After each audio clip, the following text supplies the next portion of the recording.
ដោយសារតែវគ្គមុនហ្នឹងឥន្ទ្រជិតស្លាប់លើអាកាសហើយពេលស្លាប់ហ្នឹងរត់តែមានជើងពៀនមកត្រោកកុំឲ្យធ្លាក់លើដីអីណា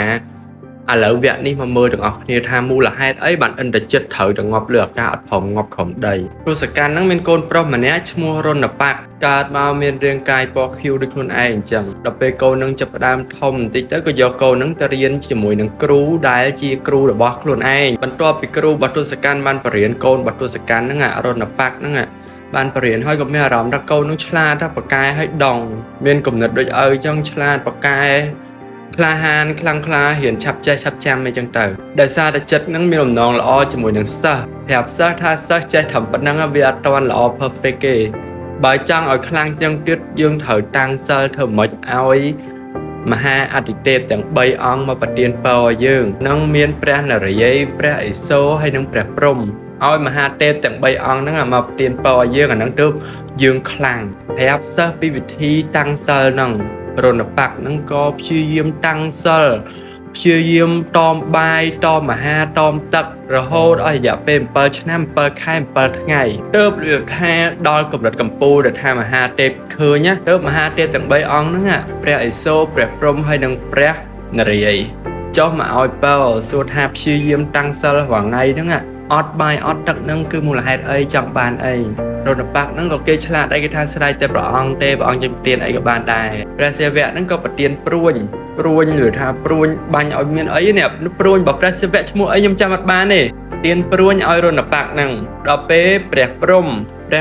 ប្រទានព្រួញព្រហ្មាកដែលគេហៅថាសព្រហ្មាកហ្នឹងសព្រហ្មាកហ្នឹងនឹងឯងព្រះព្រហ្មជាអ្នកប្រទានឲ្យទានពរឲ្យរណបក្សហ្នឹងអត់ស្លាប់លើដីទេបើចង់ស្លាប់តឲ្យស្លាប់លើមេឃហើយនៅលើមេឃហ្នឹងបើត្រឹមតែព្រួញចាក់ទម្លុះបេះដូងក៏អត់ស្លាប់ដែរតដាច់កបានស្លាប់បានបើដាច់កហើយកហ្នឹងបើធ្លាក់មកលើដីផែនដីនឹងអាលាយអាហ្នឹងគឺពររបស់ព្រះព្រហ្មណាផែនដីនឹងលលាយអញ្ចឹងបើសិនជាអត់ចង់ឲ្យផែនដីលាយទេណែតយកជើងពៀនរបស់ព្រះព្រហ្មនេះយកមកត្រូវបានអត់បានអត់អីតបពររបស់ព្រះព្រហ្មហ្នឹងណាមូលហេតុហ្នឹងណាដែលអន្តរជាតិគេត្រូវតែស្លាប់លើអាកាសហើយនឹងស្លាប់ត្រូវតែដាច់កមានអីជើងពៀនមកត្រូវដូចវគ្គមុនដែលខ្ញុំនិយាយហ្នឹងតែមូលហេតុអីបានមានឈ្មោះអន្តរជាតិមកស្ដាប់ទាំងអស់គ្នាបន្ទាប់មកព្រះនរាយណ៍ក៏ប្រទានព្រួញនាគរាជទេពសយុទ្ធឲ្យរណបក្សនឹងឯងតពីប្រទានពរឲ្យអស់ហើយក៏កម្ពុជាមហាអធិទេពទាំង3ហ្នឹងក៏ស្ដេចយាងត្រឡប់ទៅវិញរណបក្សគេត្រឡប់មកវិញអញ្ចឹងទៅចំពេលដែលទសកណ្ណគេចាប់ដើមដើរអុកឡុកឬថាអុកឡុកគេឯងធ្វើឲ្យគេឯងខ្លាចរអាអញ្ចឹងណាតែមានតែមួយកន្លែងដែលអត់ខ្លាចរអាទសកណ្ណនឹងគឺព្រះអិនខឹងជាមួយព្រះអិនហេតុអីបានព្រះអិនអត់ខ្លាចខ្លួនឯងអញ្ចឹងណាដឹងថាកូនមកវិញហើយដឹងថាកូនបានទទួលពរទទួលអីពីព្រះព្រហ្មហើយដែរក៏បញ្ជាឲ្យកូននឹងទៅធ្វើសឹកសង្គ្រាមជាមួយនឹងព្រះអិននៅឋានសួគ៌ជាន់តោតឹងរណបក្សហ្នឹងគេទៅហើយរណបក្សហ្នឹងគេទៅហើយគេចង់ដឹងថាខ្លួនកំពុងមកហើយមានទេវតាណាហ៊ានចេញមកប្រយុទ្ធជាមួយខ្លួនឯងអត់អីចឹងណាក៏ទៅបដាតាមមើលបដាឃ្លាំមើលបដាទេវតាហ្នឹងព្រះអិន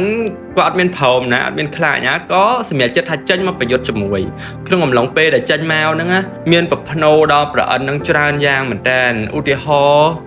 ដូចជាសេះធ្លាប់តែស្រែកតែវាឡើងស្រែកអញ្ចឹងទៅជាស្រែកវាថាបរាជ័យអីចឹងទៅបរាជ័យអីចឹងទៅព្រះអិនឮដឹងថាមានប្រភ្នូមិនល្អដែរតែនៅតែចង់ឈ្នះក៏ទៅប្រយុទ្ធមួយគ្នារហូតដល់តែដូចថា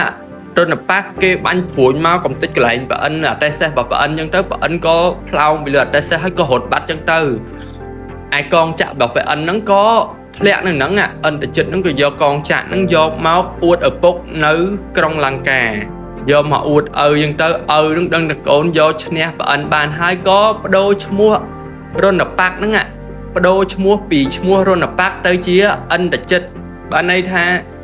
អ្នកដែលមានជ័យជំនះលើព្រះអិនទើបអន្តរជាតិនឹងមានឈ្មោះថាអន្តរជាតិតាំងពីពេលនោះមកតែរឿងមិនតទៀតហ្នឹងអាហ្នឹងគឺដូចតែខ្ញុំនិទានពីមុននឹងឯងហើយមូលហេតុដែលត្រូវស្លាប់លើអាកាសត្រូវដាច់កត្រូវមានពៀនមកត្រអីហ្នឹងគឺដោយសារតែឥទ្ធិពលនៃពែវរបស់ព្រះព្រហ្មនឹងឯងចាសូមអរគុណសូមគោរពលាជាចុងក្រោយកុំភ្លេចគាំទ្រជាមួយនឹងប្រព័ន្ធពេទ្យប្រេកម្លាំងរបស់ក្រុមហ៊ុន Cambodia ភេសជ្ជៈបើកម្លាំង ផឹកឲ្យមានកលាំងផឹកឲ្យមានកលាំងមានកលាំងឲ្យខ្លាំងនិយាយមែនឆ្ងាញ់ឆ្ងាញ់ឆ្ងាញ់ឆ្ងាញ់ឲ្យខ្លាំង